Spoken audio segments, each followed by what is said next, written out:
अगर आप share market में डील करते हैं और साथ ही साथ फ्यूचर एंड ऑप्शंस में भी ट्रेड करते हैं तो आपको अपना इनकम टैक्स रिटर्न फाइल करते वक्त कौन कौन से डॉक्यूमेंट्स अपने पास में रखने होंगे इस वीडियो में जानेंगे बहुत ही सरल तरीके से।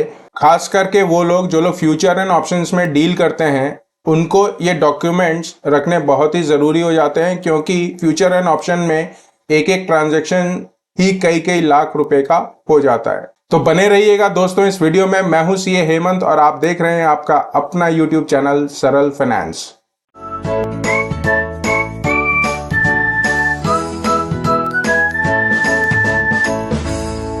कॉन्ट्रैक्ट नोट एक लीगल डॉक्यूमेंट होता है जो ये बताता है कि आपने कौन से दिन ट्रांजैक्शन किया, कितने अमाउंट का ट्रांजैक्शन किया, चार्जेस कितने लगे, किस प्राइस पे ट्रांजैक्शन किया।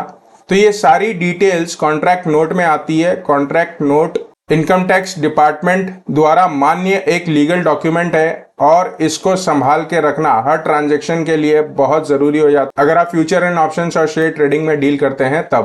दूसरा इंपॉर्टेंट डॉक्यूमेंट होता है demat account statement. Demat account statement से हमें एक पर्टिकुलर दिन हमारे पास क्या होल्डिंग्स थी इसके बारे में पता चलता है। जैसे फाइनेंशियल ईयर हमारा 31 मार्च को क्लोज होता है तो 31 मार्च को हमारी क्या होल्डिंग है ये डीमैट अकाउंट से पता चल पाएगा। कौन कौन से शेयर हम होल्ड करते हैं, किस प्राइस पे होल्ड करते हैं, किस प्राइस पे परचेज किया था और किस किस कंपनियों में हमारा एक्सपोजर है, ये सारा डीमैट अकाउंट आपको बताता है। तीसरा इंपॉर्टेंट डॉक्यूमेंट दोस्तों प्रॉफिट एंड लॉस स्टेटमेंट होता है। आजकल ज्यादातर शेयर ट्रेडिंग किसी ब्रोकरेज हाउस के थ्रू ही होती है और हर ब्रोकरेज हाउस से मांगने पे वो आपको एक प्रॉफिट एंड लॉस स्टेटमेंट देगा। यानी आप जिस भी पीरियड का ये जानना चाहें कि आपको कितना नफा नुकसान हुआ है तो आपको सिर्फ अपने ब्रोकर को बताना होगा कि मेरे को इस पीरियड का एक प्रॉफिट एंड लॉस स्टेटमेंट चाहिए। कई लोग जो ऑनलाइन खुद से ट्रांजैक्शन करते हैं उनके लिए भी बड़ा आसान है प्रॉफिट एंड लॉस स्टेटमेंट निकालना। बस अपने ट्रेडिंग अकाउंट में लॉगिन करना है, पीरियड डालना है और प्रॉफिट एंड लॉस का स्टेटमेंट बड़ी आसानी से निकल जाता है।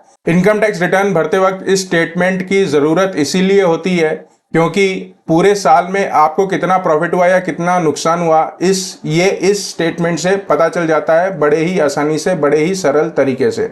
अब आते हैं दोस्तों बैंक स्टेटमेंट पे। बैंक स्टेटमेंट भी एक नेसेसरी और इंपॉर्टेंट डॉक्यूमेंट हो जाता है शेयर ट्रेडिंग या एफएनओ ट्रेडिंग से रिलेटेड। जो भी पैसा हम शेयर ट्रेडिंग में लगाते हैं या एफएनओ में लगाते हैं वो पैसा इनिशियली हमारे बैंक से जाता है ट्रेडिंग अकाउंट में और फिर ट्रेडिंग अकाउंट से हम सारे ट्रांजैक्शंस करते हैं, चाहे वो शेयर्स की हो चाहे वो फ्यूचर एंड ऑप्शंस की हो।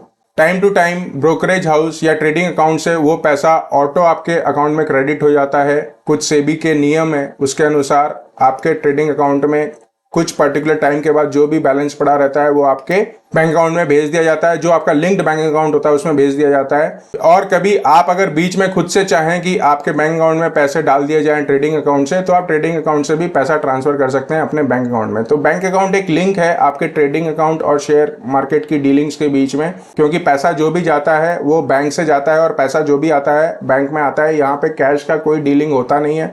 तो बैंक स्टेटमेंट एक ऑथेंटिक थर्ड पार्टी डॉक्यूमेंट हो जाता है जिससे आपके पूरे साल की कमाई शेयर मार्केट से, फ्यूचर एंड ऑप्शन से, म्यूचुअल फंड से तय की जा सकती है या प्रूव की जा सकती है बड़ी आसानी से। अब जो लोग फ्यूचर एंड ऑप्शन में डील करते हैं उनका एक एक ट्रांजैक्शन ही लाखों रुपए में चला जाता है। तो ऐसे लोग जो बहुत फ्रीक्वेंटली फ्यूचर एंड ऑप्शन में डील करते हैं उनकी टर्नओवर इनकम टैक्स एक्ट में जो मिनिमम टर्नओवर टैक्स ऑडिट के लिए दी गई है वो बड़ी आसानी से क्रॉस हो जाता है।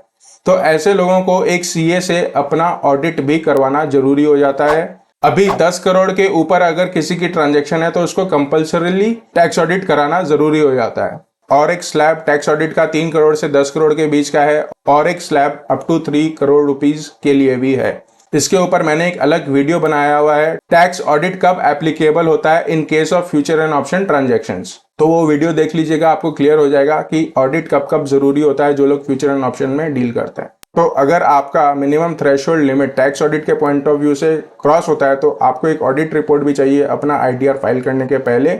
इस बात का आपको ध्यान जरूर रखना है। अभी तक जो हमने बात की है वो इनकम से रिलेटेड बात की है। अब अगर टैक्सेस से रिलेटेड बात करें तो जहां कहीं से भी आपका टीडीएस कटा है ये आपको जान लेना बहुत जरूरी है। अब आपको अपना 26AS डाउनलोड कर लेना चाहिए। AIS TIS से इन्फॉर्मेशन सारी निकाल लेनी चाहिए और यहाँ से जो इन्फॉर्मेशन अब फाइनली निकल के आती है तो ये जो TDS ऑलरेडी आपका कटा हुआ है ये आपके टैक्सेस पेड में से माइनस करके आपको नेट बैलेंस टैक्स पेबल रहता है, या फिर अगर आपने ज़्यादा टैक्स कटा हुआ है, ज़्यादा टीडीएस कटा हुआ है, तो आपको रिफंड भी इनकम टैक्स डिपार्टमेंट दे देगा। इसीलिए टीडीएस सर्टिफिकेट्स का आपके पास में होना बहुत ज़रूरी हो जाता है। कई लोग जैसे सैलरी पे हैं तो उनको फॉर्म 16 मिलता है और वो लोग शेयर मार्केट में भी इन्वेस्ट करते हैं, तो टीडीएस सर्टिफिकेट या फॉर्म 16 होना बहुत ज़रूरी है आप लोगों के पास में इनकम टैक्स रिटर्न फाइल करने के पहले। क्योंकि इनकम टैक्स रिटर्न फाइल करते वक्त तो हमें इन डॉक्यूमेंट्स की ज़रूरत नहीं होती है, पर इनकम टैक्स डिपार्टमेंट बाद में नोटिस के थ्रू कोई भी डॉक्यूमेंट मांग सकता है। इसीलिए फाइल स्टार्टिंग में ही रिटर्न फाइल करने से पहले सारी तैयार कर लेनी चाहिए। मैंने इसके ऊपर में एक वीडियो भी बनाया हुआ है कि कौन कौन से डॉक्यूमेंट्स आपको ज़रूरी होते हैं अपना इनकम टैक्स रिटर्न फाइल करने के पहले, जो आपको एक जगह पे कंसोलिडेट कर लेना चाहिए, इकट्ठा कर लेना चाहिए। टीडीएस वाले पॉइंट से ही आगे बढ़ते हुए अब हम आते हैं चलान्स और टैक्सेस पेड के ऊपर में। जो भी आपने इनकम टैक्स ऑलरेडी पे किया हुआ है, चाहे वो एडवांस टैक्स के रूप में, चाहे सेल्फ असेसमेंट टैक्स के रूप में, वो सारे चलान्स की कॉपी भी आपके पास में होनी चाहिए। तो उनको एक जगह ज़रूर इकट्ठा कर लीजिए अपना आईटीआर फाइल करने के पहले। तो दोस्तों, अगर आपकी कोई क्वेरी है तो कमेंट सेक्शन में ज़रूर अपनी क्वेरी को पोस्ट करिए और हम कोशिश करके जल्दी से जल्दी आपकी क्वेरी का समाधान देने की कोशिश करेंगे।